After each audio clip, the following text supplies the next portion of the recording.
Hi, my love. Welcome back to Love, Sex, and Magic. In today's episode, this is a sex highlight to celebrate 100 episodes of Love, Sex, and Magic. Today's episode is some of the best bits that we've had on this show, all about sex. We've got Layla Martin, we've got Regena Thomashauer, we've got Lizzy Jeff, we've got Kim Anami, all on sex and pleasure. We're going to be talking in this episode about sexual reclamation, understanding how your body is a map of the goddess, how women were not raised to be taught the source of their power, casting spell words, sensual embodiment, and strengthening your yoni to receive orgasms that will change your life. Let's get into it. So juicy. Wow, like every single thing that we've been taught about sex is wrong. Like every single thing that we've been led to believe about sex is like, think about what you've been taught about sex and then the opposite is true, right? It's like what we've been taught is so far from the truth. Like how is it that, like, why is it that we are being kept this massive secret from about how we can elevate our consciousness and have these wild, ecstatic experiences through our sexuality? Why are we being taught the complete opposite, that sex is bad, that you don't want to be a slut, that sex is shameful, that you shouldn't talk about it? Like, I mean, it just blows my mind how opposite, like we live in this upside down world, really, don't we? Yes. You know. And everybody suffers because like I hadn't watched porn for like a really, really long time. And I was like, oh, let me go see what's going on. It like relates to my job. And like, maybe I could have kind of a cool like orgasm if I'm watching porn. And as I was looking at it, let's say out of like 100 things that I saw, there was like 0.05 that I was like, oh, that's kind of a turn on. Let me try and work with that.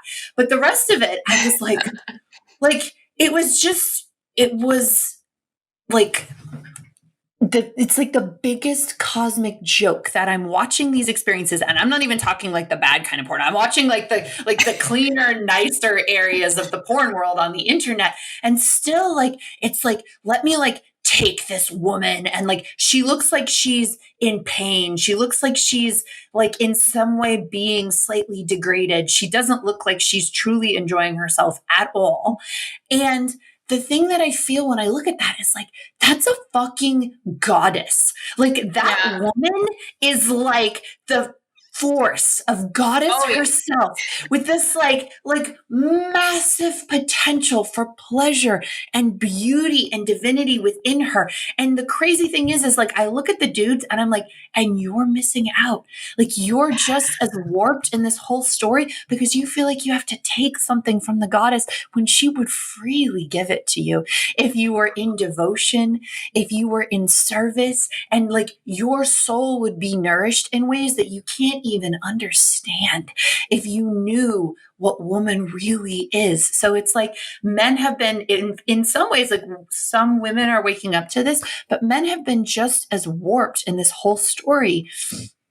And it really is a combination of one, you know, kind of the origins of patriarchy were really, from my understanding, like, I need to know who my children's mother is. Therefore, I must control female sexuality, and I must make sure that she doesn't have sex with anyone that I don't know about or agree with, anyone but me, basically, with the rise of agriculture. So that was part of it. And then the other part of it, really, as I really look into it, is, you know, women have, and people who have the lived experience of being a woman have not been allowed to be priestesses, to be true spiritual teachers, spiritual leaders for a very, very long time in most places in the world. And sexuality is actually a place where women know their spiritual truth, their spiritual authority, their spiritual greatness. When a woman is in her sexuality, and I don't mean like, you know, the kind of sex that a woman's supposed to be having. I mean, the kind of sex where she is in awe of her own body, where she is worshiped and adored by her partners, where she is in control of her sexual power and her sexual orgasm. There's no doubt when women engage in that kind of thing, they know their worth. They know how powerful they are. They know what they know, you know, in a way. And so it's not an accident that especially in Europe, but in all parts of the world, witches, female shamans, female priestesses, female leaders were basically killed, thrown into jail or prison, denied power or belonging in their societies. In some ways, in a lot of ways, stripping women of their sexual power was to strip them of their spiritual power and authority and their natural way of connecting to divinity through their own bodies. Once you do that, you can tell women anything you want because they've been denied their own pathway to their own truth. So this spiritual and sexual disempowerment was not an accident, and it was part of this huge wave of disempowerment of women that's been going on for about 5,000 years. And the result of it is women hate themselves because they hate their bodies. Life becomes this struggle and this feeling, just like you are articulating, of, am I good enough? Am I okay enough? Am I this enough? Am I that enough? It's like we're these goddess queens and we've been turned into beggars. And part of that has been this stripping of our understanding of our own sexuality. I mean, it's really given people permission to talk about our pussies, because I've got to be honest, like, one of the first things that you bring up in the book is what words everyone had for this growing up. And I mean, when I think back, I was taught the word wee hole. Like, I was taught that my genitals were just for weeing. The end. Yeah. Yeah. Well, it's actually you even the wee hole. It's a ridiculous and derogatory expression for the sacred heart of feminine power, that which gives life. And at the same time, at least you were given a name. You know, when I'll ask the question in my classes, I teach these huge seminars, thousands of people in New York. And I'll say, well, what were your bits and pieces called? And many of them will say ridiculous things like wiki or cuckoo or privates or down there or pooter or fine china, name and address, noonie, Miss Kitty, purse. Like, you can't believe the names. And then half of the women will say nothing. They weren't even given a word to describe that which is most essentially feminine about us. We have no way to locate our power as women, you know, and the really challenging thing about that, the devastating thing about that, is that when there is no name, shame replaces the name, because you realize, oh, wait a minute, I'm told these are my hands and this was my head, but that has no name. So it must be bad. And it must mean that I'm bad. And it's the beginning of a journey of between a woman and her body, of great shame that can move into so much self-doubt, self-hatred, self-deprecation, and a lifetime of eating away at her confidence because she knows something is wrong with her. Well, nothing's wrong with her, but she's been taught through that lie of omission. Yeah, and that shame can also breed even disgust at our own bodies, which is just horrifying. And when you shared about, like, we are disconnected or we're blinded to our own power because it doesn't even have a name. Right. Why would that be? Why could it be that we have this culture that disconnects women from our own power? Can you talk into that a little bit? Yeah. I think that currently we live in a world, I call it the patriarchal world culture, that's kind of dominated by the broken masculine. And the priorities now are for the rich to get richer, it's about, it's not about connection, feeling, embodying, standing for community. It's about the few will triumph, and that our value is in what we can produce, what we do. We're actually taught as women to man up, you know, in order, well, you have to be tough like a man, not be emotional, work twice as hard.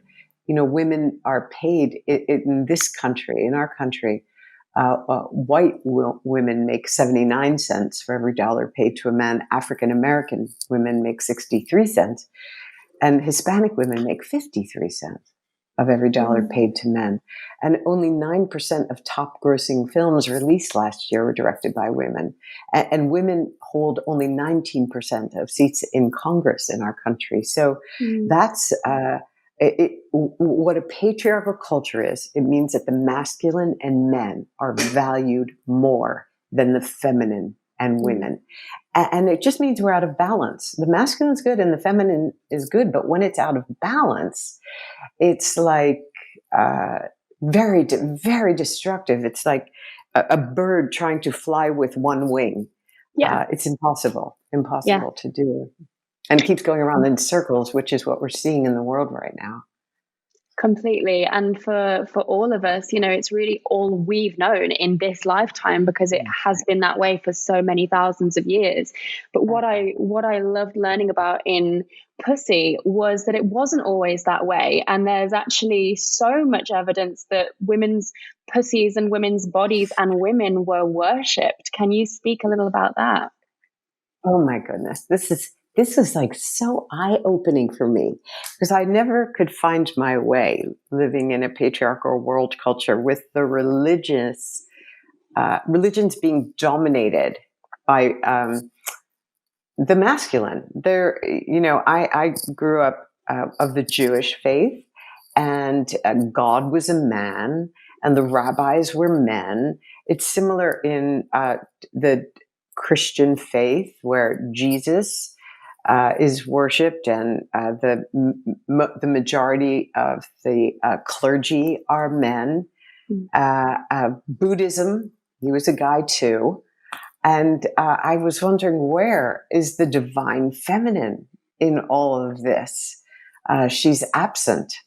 And so in my research, because I'm a researcher at heart, and I found the work of Maria Gimbutas and Joseph Campbell and Carl Jung and Merlin Stone, where they were describing a time not that long. I mean, it hasn't been that long that the patriarchy has existed. It's only the last 5,000 years. But if you and I went back 50,000 years ago, let's say, women were worshipped as the seat of life itself. There is cave paintings that show a hunter pulling his bow, about to take the life of, let's say, a deer or an antelope.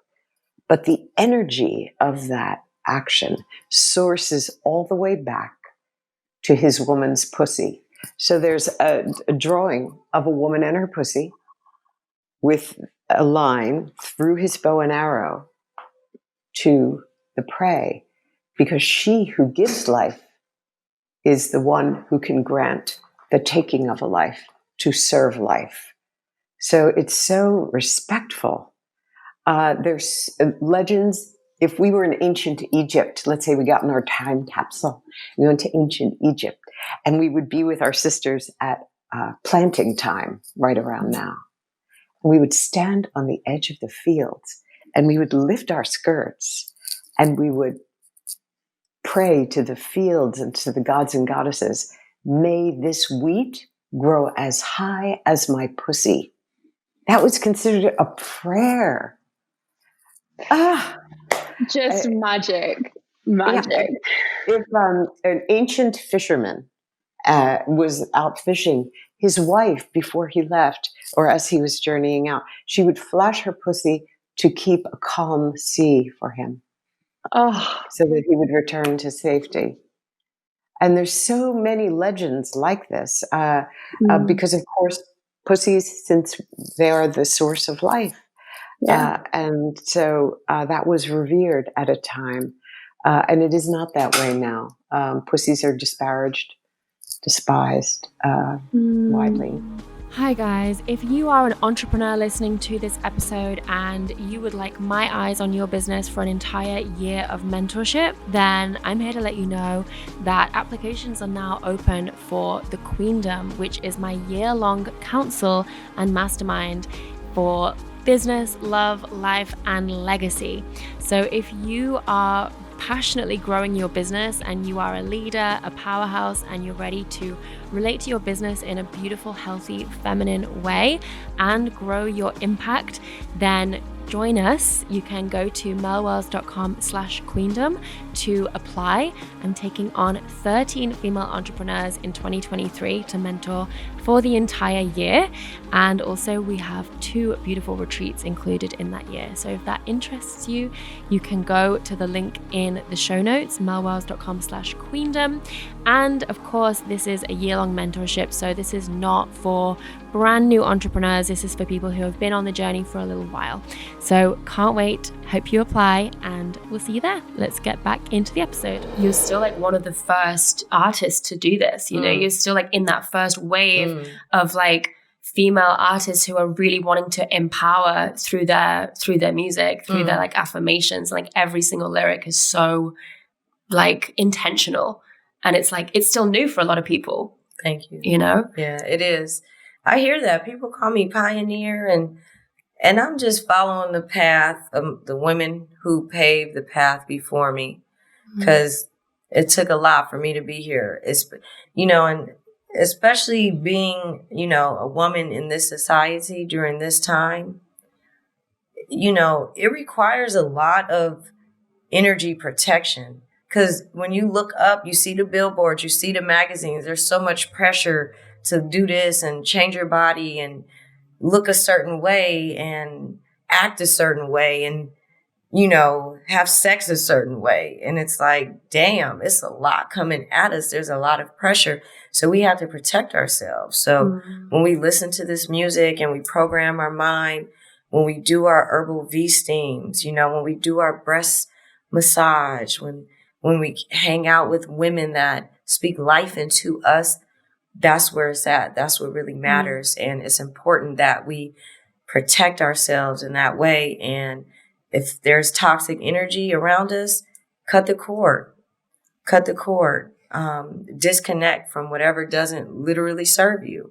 Because we should be living a life of luxury and beauty and peace of mind, and flow and ease. So I'm just very thankful to be here because I know that my grandmother, my grandmothers, my great-grandmothers, there was a lot of things that they had to put up with. There's a lot of times that they may have wanted to speak their truths, but they didn't, just to live to see another day. And so I know that a lot was sacrificed for me to be here, so free, so open, not giving a fuck. Thighs, breasts, music, cannabis, energy, you feel me? Just being everything that they said I couldn't be. And I'm here and I'm a living, breathing expression, reflection of that. Fuck your stereotypes. So good. So good. Thank you. Oh, I'm going to say, preach. My girls so over good. there. Shout out to Queen Moreline. Good. Shout out to Yasmin Saida. So when you sit down and you want to actually like start channeling a new song, let's say, are there any practices that you always do to like help you get into that zone, or is it something that just comes and then it's just like, let me get a pen, I got to write this down? Sometimes it's that. Sometimes it's that flow.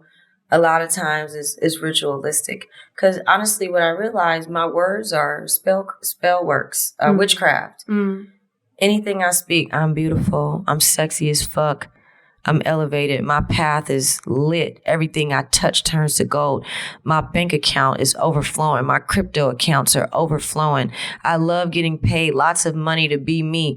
Ooh, damn, it feels so good to be me. Ooh, I feel so sexy today. I feel empowered. I feel inspired. Wow, all my girls are thriving. All the women around me are in their motherfucking bag. It feels great to be here.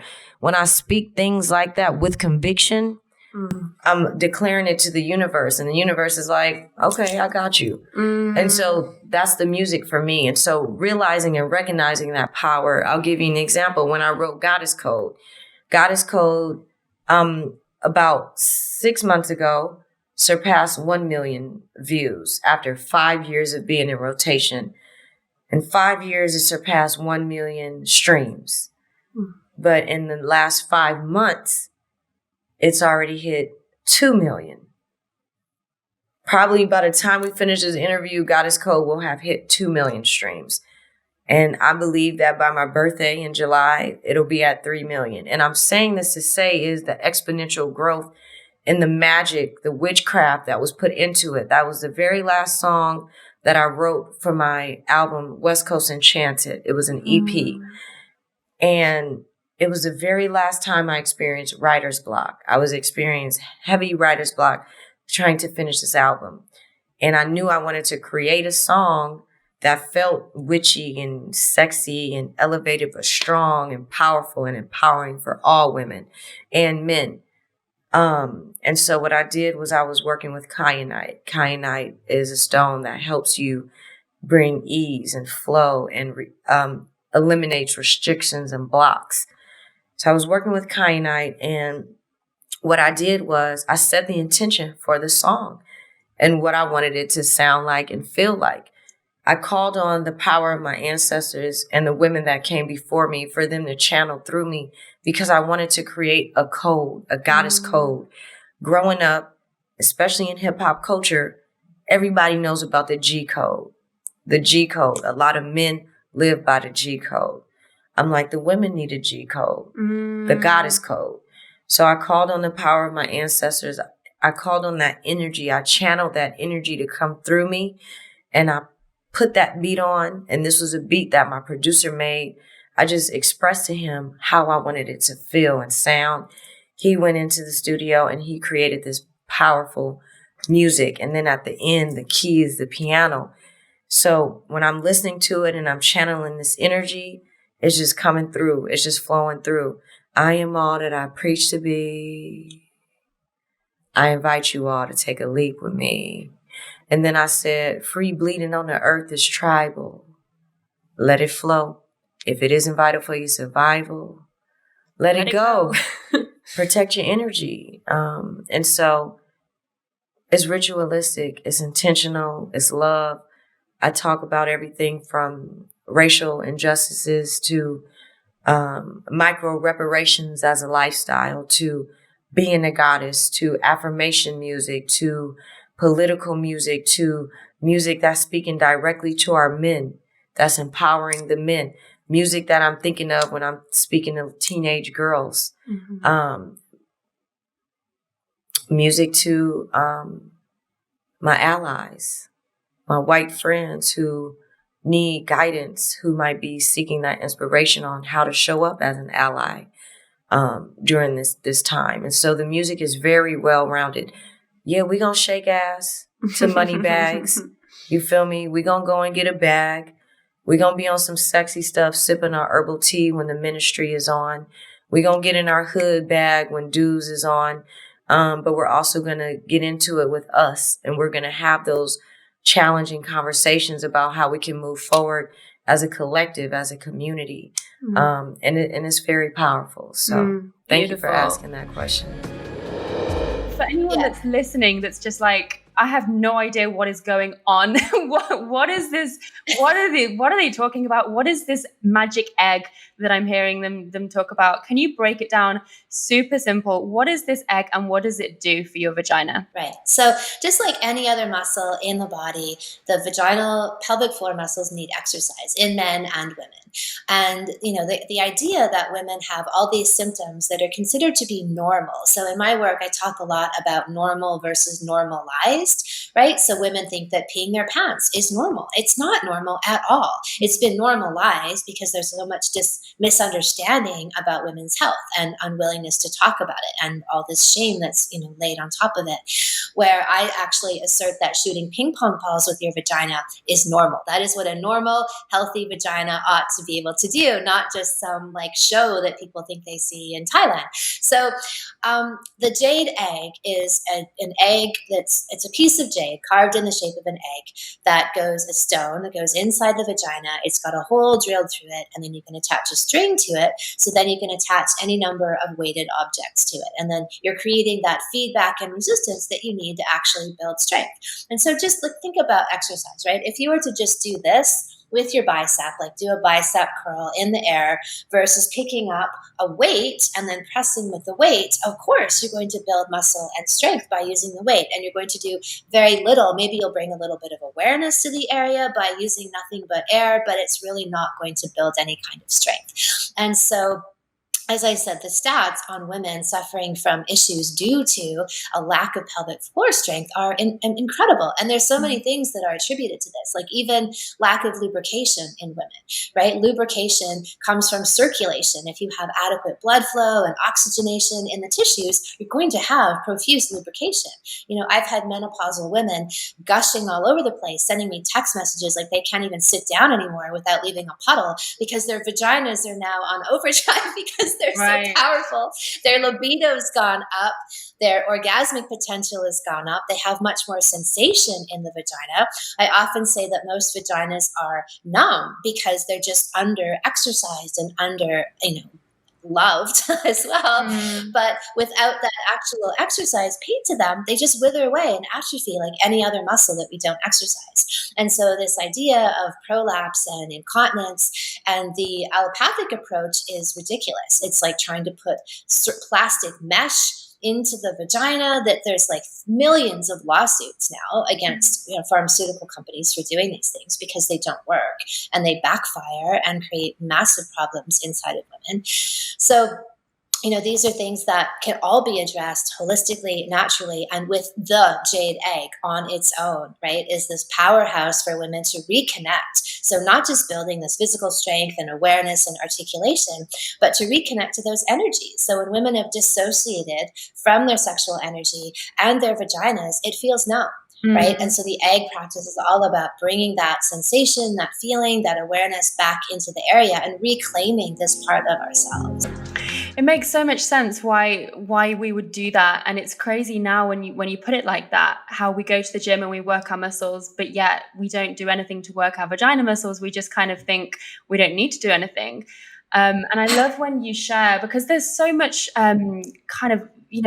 this conditioning that we receive that's like, you need a tight vagina, you need a small and tight vagina. And I love when you share, you're like, no, you want a strong vagina. It's not about it being tight, it's about it being strong. And this is how we create a stronger vagina. And that's not for our partner's sake. That's for our sake, so we can have like better orgasms. Well, obviously, and our partner obviously benefits from that as well. But it's something that that we're doing for ourselves, right? Absolutely, yes. And it's true, there's a misnomer, and I clarify that in my work, is that we don't want a tight vagina because women can have what I call a vagina on lockdown, and that's a condition where the vagina feels really tight and unable to open, which is incidentally often from unresolved trauma. Often women with that condition have had sexual abuse or violations, and of course their vagina is going to shut down until it receives healing, like smart vagina, right? But rather than listening to the vagina, the allopathic approach is to try to force it open, or it's all in your head, or we have no idea what this condition is about because they don't look at the deeper possible causes. And so yes, a side benefit is that you can give your partner an orgasm, a hand job with your vagina, or if your partner's been naughty, you can punish them as well. There's Tell us more about that. A friend of mine knew a woman in Thailand who put 3 women in the hospital because she didn't know her own strength, or maybe she did. Oh. Wow. Okay. Well, that's what, again, this is the normal healthy baseline for vaginas, using them as a secret weapon in all possible ways to create your life and energize and rejuvenate yourself. And of course, as a, self-protection. I'm kidding about the last part, obviously, but it's a true story about the woman in Thailand. It's not, that's the truth. The vagina can be that strong. So I really hope you loved this episode. If you enjoy listening to this show, I would love if you would leave us a review. And really exciting, you can now have your question answered by me on this show live by sending in a voice note to the show. So you will have the option to have this message completely anonymous too, but it's going to be like getting mini coaching from me on air. So if you want to take part in this, I would love to do this with you. So go to the link in the show notes and you'll know exactly what to do. So thank you so much.